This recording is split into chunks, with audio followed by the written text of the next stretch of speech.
On garde le design Sichel de la machine, donc ça veut dire qu'on a un système de charnière à basculement. La machine s'ouvre en basculant le bas de l'écran derrière le châssis bas de la machine. Comme d'habitude chez Asus, les charnières ont l'air très robustes. On a vraiment un morceau de métal qui doit être emprisonné dans une tige qui traverse le bas du châssis.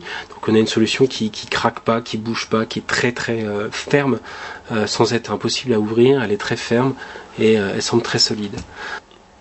Petit défaut habituel sur les machines de grande diagonale, si on ouvre la machine complètement, si on la déploie au maximum, on a une facilité à pencher.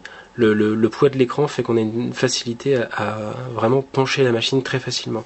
Donc ça veut dire que en ouverture complète, si on touche à peine l'écran, la machine bascule, ce qui n'est pas forcément très bon pour l'emploi d'un engin de ce type, notamment avec un disque dur.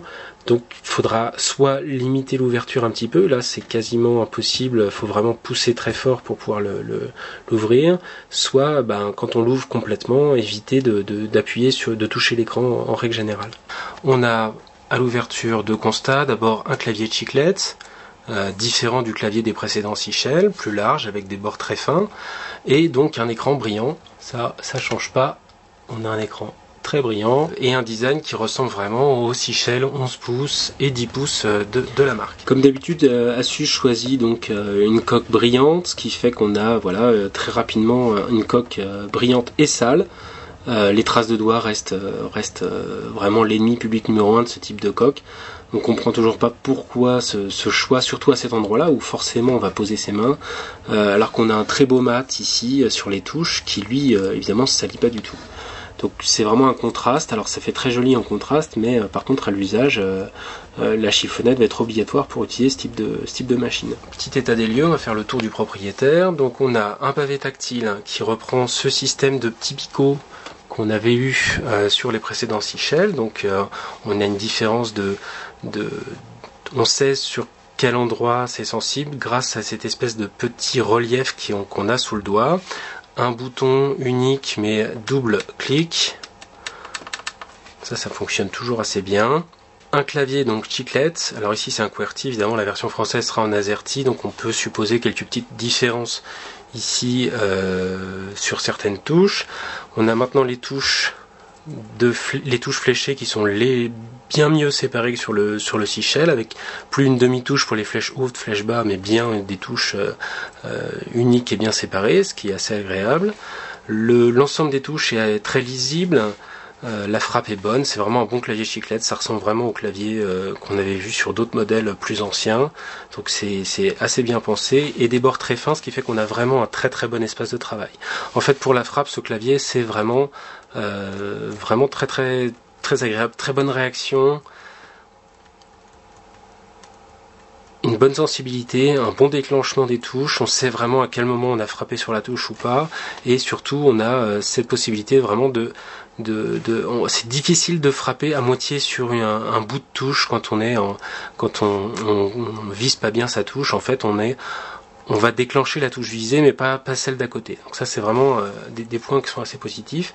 Les touches de fonction sont assez larges, ce qui est plutôt agréable aussi pour pouvoir faire les raccourcis habituels. Le clavier prend vraiment beaucoup d'ampleur, donc c'est plus possible de faire certains raccourcis d'une seule main. Je pense que c'est pour ça que certains boutons ont migré. On a la mise en veille et le Wi-Fi par exemple qui sont encore accessibles d'une seule main assez facilement, le réveil, etc. Par contre il y a d'autres fonctions qui sont plus ou moins importantes qui ont complètement bougé. On a également l'apparition donc des touches médias qui sont ici, qui n'étaient pas forcément là sur tous les netbooks de la marque auparavant. Donc là on a pause, pause play, stop, retour et avance. Touche tabulation assez large, un caps lock également, mage assez large, contrôle bien à gauche, fonction entre les deux.